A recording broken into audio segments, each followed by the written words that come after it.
उजड़े हुए क्षेत्र में एक परित्यक्त और टूटा फूटा किला था जिसे येलो फोर्ट के नाम से जाना जाता था। इस किले ने सदियों से युद्ध, पीड़ा और रक्तपात देखा है, जिससे यह एक भयानक इतिहास में डूबा हुआ है जिसका सामना करने की हिम्मत बहुत कम लोगों ने की है। इसकी शापित प्रतिष्ठा ने इसे एक परित्यक्त स्थान बना दिया जहां सबसे साहसी लोगों को छोड़कर बाकी सभी लोग इससे बचते थे।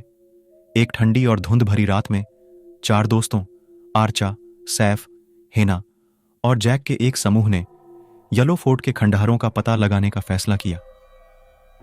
प्राचीन किला एक ऊबड़ खाबड़ पहाड़ी पर खड़ा था और एकमात्र रास्ता एक संकीर्ण घुमावदार रास्ता था जो समय के साथ बदला हुआ लगता था। जैसे जैसे वे किले के पास पहुंचे, वातावरण दमनकारी हो गया और हवा में पूर्वाभास की एक अटल भावना भरी हुई थी।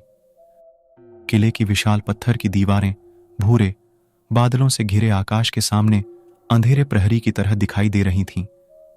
वे एक टूटे हुए तोरंद्वार से होकर किले में दाखिल हुए। उनकी फ्लैशलाइटें अंदर के स्याह अंधेरे को चीर रही थीं। यह किला संकीर्ण मार्गों, सीलन भरी कालकोठरियों और विशाल पत्थर की दीवारों की एक भूल भुलैया थी जो इसके दुखद अतीत का भार उठाती थी। जैसे ही वे किले में गहराई तक गए, उनकी नजर एक जंग लगे लोहे के दरवाजे पर पड़ी जो एक छिपे हुए कक्ष की ओर जाता था। अंदर उन्हें एक पुरानी पत्रिका मिली जिसके पन्ने एक सैनिक के दर्दनाक वृत्तांतों से भरे हुए थे जो कभी येलो फोर्ट में तैनात था। सैनिक के शब्दों में अजीब घटनाओं, वर्णक्रमीय दृश्यों और एक द्वेषपूर्ण शक्ति के बारे में बताया गया था जिसने किले को त्रस्त कर दिया था। उनकी जिज्ञासा बढ़ी। दोस्तों ने अपनी खोज जारी रखी और जल्द ही उन्हें एक भव्य हॉल मिला जिसकी छत से एक अलंकृत झूमर लटका हुआ था।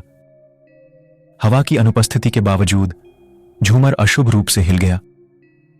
हवा में भयानक फुसफुसाहट भर गई और मंद रोशनी में भूतिया प्रेत नृत्य करने लगे। जैसे ही वे किले में आगे बढ़े, समूह को एहसास हुआ कि वे अकेले नहीं थे। फटी हुई वर्दी पहने छायादार आकृतियां दिखाई दी। उनकी खोखली आंखें घुसपैठियों पर टिकी थीं। किले के भीतर शहीद हुए सैनिकों की बेचैन आत्माएं जाग उठीं और जीवित को अपने सामने देखकर उनकी तरफ बढ़ने लगी दोस्तों का समूह डर के मारे भागा, पर दरवाजा पर एक झटके से बंद हो गया और सैनिकों की आत्माएं उनके चारों तरफ नृत्य करने लगी। दोस्तों को अपने ऊपर भारी खतरा महसूस हुआ जब उन्होंने अपने जीवन के आखिरी समय को महसूस किया। दरवाजे के बंद होते ही हताशा घर कर गई। उनका अलौकिक विलाप और फैले हुए हाथ दोस्तों की रीढ़ में सिहरन पैदा कर रहे थे। ऐसा प्रतीत होता है कि किला स्वयं ही उनके विरुद्ध षड्यंत्र रच रहा था और उन्हें इसकी भयावह गहराइयों में ले जा रहा हो। दोस्तों को सैनिक की पत्रिका और किले को उजाड़ने वाली दुष्ट शक्ति को खुश करने के लिए एक प्राचीन अनुष्ठान का उल्लेख याद आया। कांपते हाथों से उन्होंने आत्माओं को भगाने और अभिशाप को तोड़ने के लिए अनुष्ठान किया। जीवित और मृत लोगों के बीच चरम संघर्ष में किला एक चकाचौंध शुद्ध करने वाली रोशनी से भर गया था। बेचैन आत्माओं को अपनी पीड़ा की गूंज को पीछे छोड़ते हुए बिखरने के लिए मजबूर किया गया। भूतिया आकृतियां गायब होते दिखाई दे रही थीं। दोस्तों ने राहत की सांस ली। किला जो कभी भय और पीड़ा का स्थान था, हमेशा के लिए बदल दिया गया। दोस्तों ने किला छोड़ दिया। उनकी दीवारों के भीतर प्रकट हुई भयावहता के बारे में जानकर उनका दिल भारी हो गया था। किला जो एक भयावह स्मृति बन गया था, अब उसकी भयावहता खत्म हो चुकी थी और किले के अंदर चकाचौंध रोशनी हो गई थी।